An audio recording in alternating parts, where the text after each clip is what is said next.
Doug Pederson taking to the field. Now watch, he starts out with a little run/jog and realizes, you know what, they're cheering. Let me just slow down and take this in.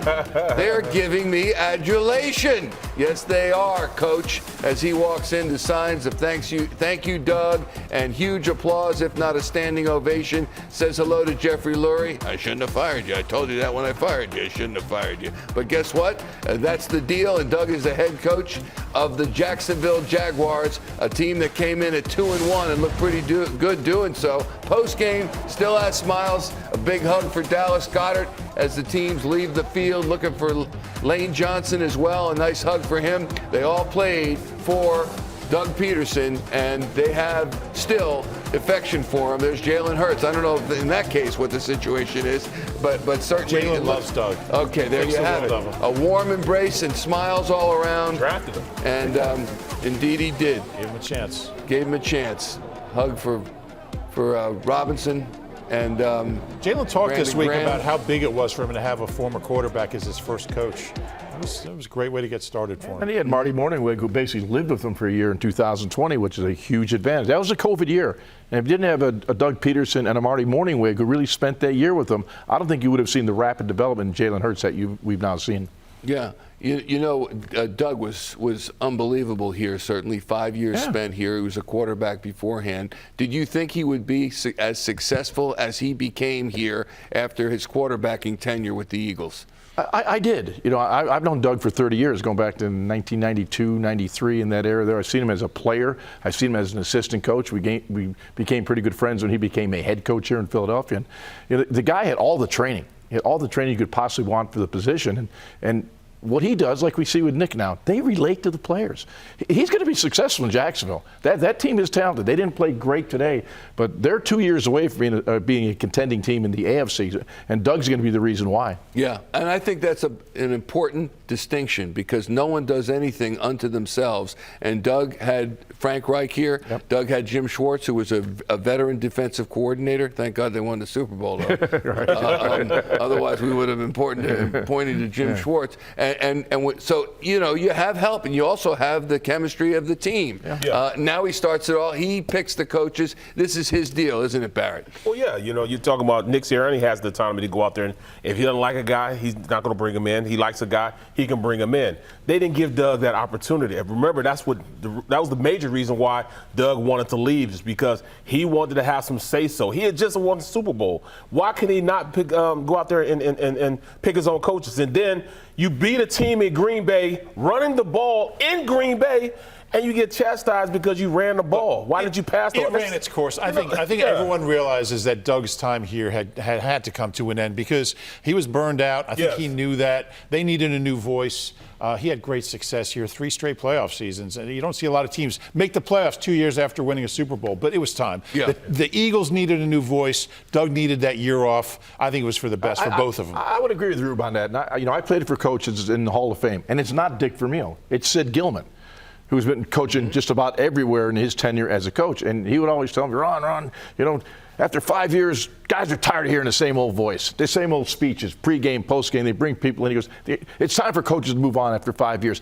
And to a certain degree, except for the Belichicks and maybe guys like that, it's true. Well, the Andy Reid. It's true. It's true. Players need a new voice, a new method, a change. You know, I think it worked out for everybody. It sure did. Yeah. It looks like it's working out for the Philadelphia Eagles. I have in my hand right here a chart which I think you're going to be interested in. You see it's highlighted, the top line. It's percentages to get to the playoffs and even the Super Bowl based on the way a team starts the season. And I'll just go right to 4-0. If you start 4-0, 83.7% of the time you get to the playoffs. That's all? 65, yes, that's all. 65% of the time you win the division, and 13% of the time you win the Super Bowl. If you get to 5-0, the Super Bowl chance goes up to 15%, which we'll take. Winning the division is 75. Well, that tells you that it's just four games, and a lot of things can happen. And not regarding playoffs, though. It tells you it's pretty much a slam dunk. I mean, there's teams. Gosh, the Arizona Cards in 2012 finished 5-11 after a 4-0 start. So,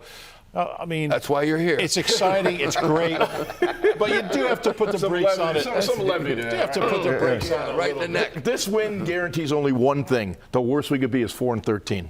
That's all guarantees. That's all that's guaranteed. Prophetic right there. I like that. I like that. When you consider, and we're waiting for Nick Sirianni to come out, Jalen Hurts to come out, and all the other players that we will hear from today after the Eagles get a 29-21 win against Jacksonville. We are, for all intents and purposes, a quarter of the way through the season. They added one more game, so next week we'll be past the quarter point of the season. You can tell, you talked about 4 games weeks ago. I want to see 4 games before you make a determination and an estimation of the team. We're at 4 games, and we made it at 2. Can I look at the tape first? Before Yes.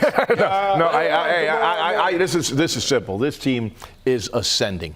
You don't need to have a football-trained eye if you just to watch this team play.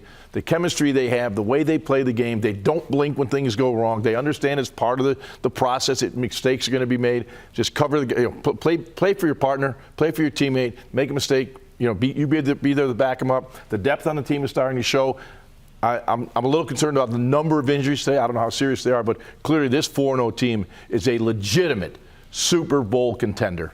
There it is. Barrett Brooks, you said wait and see a couple weeks ago. Where are you now? You look at the 4 games. In 4 games, you usually get your identity. Whether you're a run team, a passing team. If you ask me that again, I'll say yes. They're both. They can do whatever they need to do to win the game. And that just goes the balance that this team has, with the offensive line, the defensive line, and everything, to me, like I said, is built in the trenches. Those guys up front are having great years right now. It was a little shaky at the beginning for the defensive side of the ball, but now they're back into where we know they can be at. Fletcher Cox, Brandon Graham, all these guys, Hassan Reddick, are starting to turn to the guys we thought they were going to be earlier on.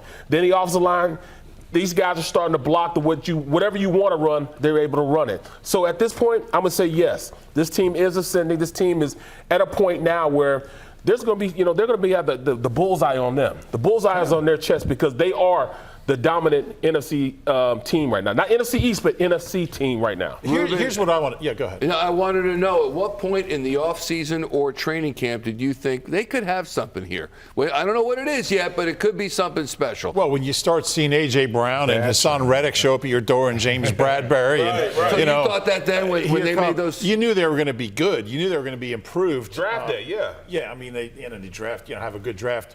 Still, look, you haven't played a division game yet, haven't played an NFC East game. Like Jaws said earlier, the Giants are 3-1, the Cowboys are 3-1.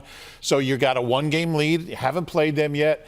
The way I look at it, I don't spoil the mood here, but until this team wins some division games, we know the trouble they've had with the Cowboys for about a decade. Have not swept the Cowboys since 2011. So, win some division games.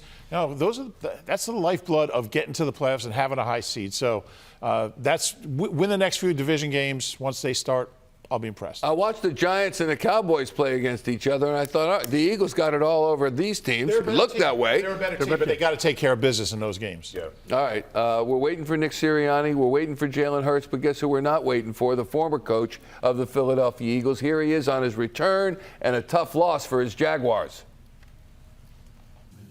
I mean, I think it affected him a little bit. Obviously, we can't turn the ball over 5 times like we did and expect good things to happen. And we're going to be in games like this, where the conditions aren't going to be favorable, and we just have to do our part to hang on to the ball. Tough part, especially because you were up with a good start, 14-0, and all of a sudden they just come at you with all these points for that. That's just tough up with that kind of a turnaround for your team. Well, I mean, we talk about it all the time. It's just we've just got to focus on us, right? And anytime you make the mistakes we did, turn the ball over like we did, it's just and where we turn the ball over, you're not going to keep good teams out of the end zone, and that's really the difference in the football game. I'm proud of our guys for they fought there to the end, gave us a chance to at least see what was going to happen there, at the end of the game, but. It's just the turnovers and mental errors that really cost us today. What was it like to be back? It was great.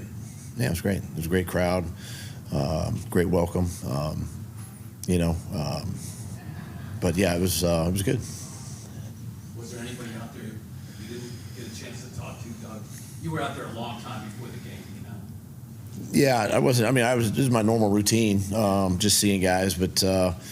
you know, at the end of the day, you know, I've got a job to do and get the Jags ready to play. But it was good to see a lot of people. And, you know, when you spend as much time here as we did and, you know, do the things we did, it was good to see a lot of people. Did it bring back any memories at all, though? Just being here. I mean, once the game started, no. I mean, it's just the fact that you're looking a little different perspective, but on the other sideline. But, you know, obviously spent a lot of time in that stadium, and you know, fans were great today, as expected, and you know, just unfortunate for us.